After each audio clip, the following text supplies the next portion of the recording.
Welcome back to the weekend. Right now, we're going to take a look at this week's biggest stories, from the details of the suspect who struck a group of people in Dededo, including the mayor, to a blaze that has left a family of 7 homeless. I'm Tyler Matanane, and here's your trend spotting report.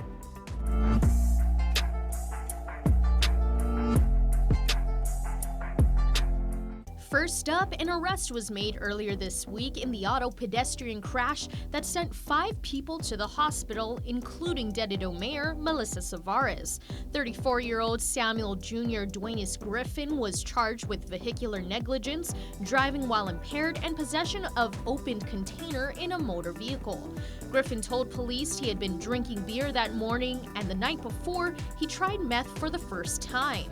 That afternoon, he had passed out while driving and awoke in the hospital.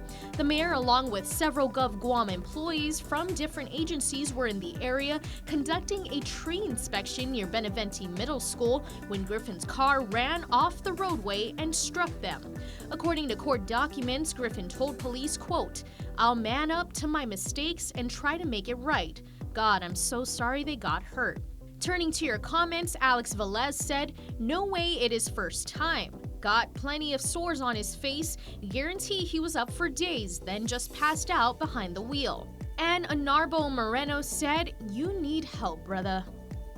Keeping the crime news, Anthony Ignacio was arrested for his part in an Agat shooting that sent 1 man to the hospital. On Monday, police responded to the shooting along San Francisco Street, where the victim was rushed to Naval Hospital with gunshot wounds. Court documents state Ignacio was the driver in a vehicle with the shooter in the passenger seat. There was a fight between the victims and the suspect, and a witness allegedly heard Ignacio yelling at his passenger to, quote, "Blast him, par."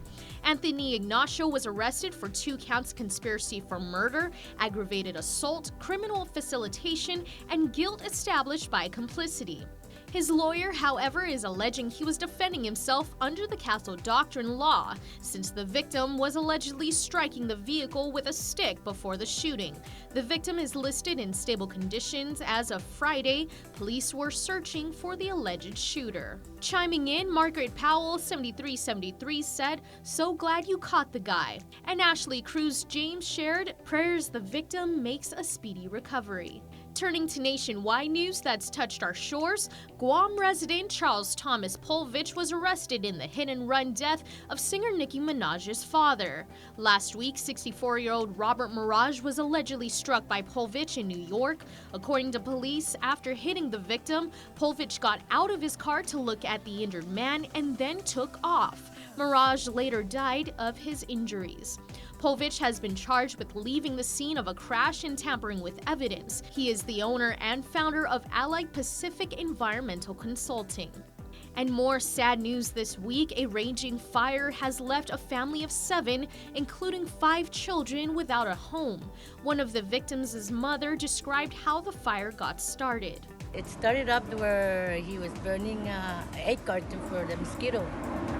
And yes, with the wind being strong, it kind of like blew the flame towards the other house, and it's when he's trying to stop the fire, he couldn't, because the wind was so strong. It happened so fast where it was out of control already. She said the family stayed overnight in a tent and car on the grounds of their home, and along with all their belongings in the tin structure, the family also lost 2 vehicles. On social media, lots of you were asking how to help this family in need. The Dededo Mayor's office is accepting donations for the Santos family at the Senior Center from 8:30 a.m. to 4:30 p.m. through next week. The 5 children are between the ages of 5 to 11 years old, and the family is in need of food, household items, and clothing. If you would like to donate directly to the family, contact Josefa Santos at 678-6230 or Jeanine Cruz at 671-583-9580. And in news many of us have been waiting for, Governor Lou Leon Guerrero declared the island would be returning to PCOR 3. We all had been anticipating the announcement earlier this week as bars prepare to reopen and tourism also is expected to revive in April. Guam has continued to maintain a low CAR score over the last several weeks, typically below 1, and hospitalizations and infections also remain low. Vaccinations also continue to push through the community, with clinics happening at the village level. We took a poll and asked if you thought we're ready to move into PCOR 3. 40% of you said yes, while a majority at 60% said no. And your comments reflected that too. Mark Snyder said, "Whoa, I don't think she's been watching the news. There are 7 new variants in the US. Not a good idea to open up yet. What's more important, money or lives?" Zasa Rapane Wenceslao says, "Good. Come on, people, we need to adapt to the new normal. Start from yourself, proper hygiene, bathe every day, wear masks, wash hands, watch distance, take vitamins and supplements. We need to practice the new normal before our economy will kill us all." And just a little toss down south where you can declare your love and help the San Dimas Catholic Church, Kisses in Malesu will allow you to purchase a wooden kiss at $5 with the name of a loved one and post it on their display wall. Continue to woo your loved one across the street at the kissing booth next to the Heart of Malesu. Take some pictures and make some Valentine's memories this year. Kisses in Malesu is available every Saturday and Sunday from 10 a.m. to 6 p.m. in February. Yes, we're heading into a new normal, and I'm sure many of us are eager to get back out and party, but regardless of what stage of pandemic condition we're in, we must remember to stay safe, stay clean, watch our distance, and wear a mask.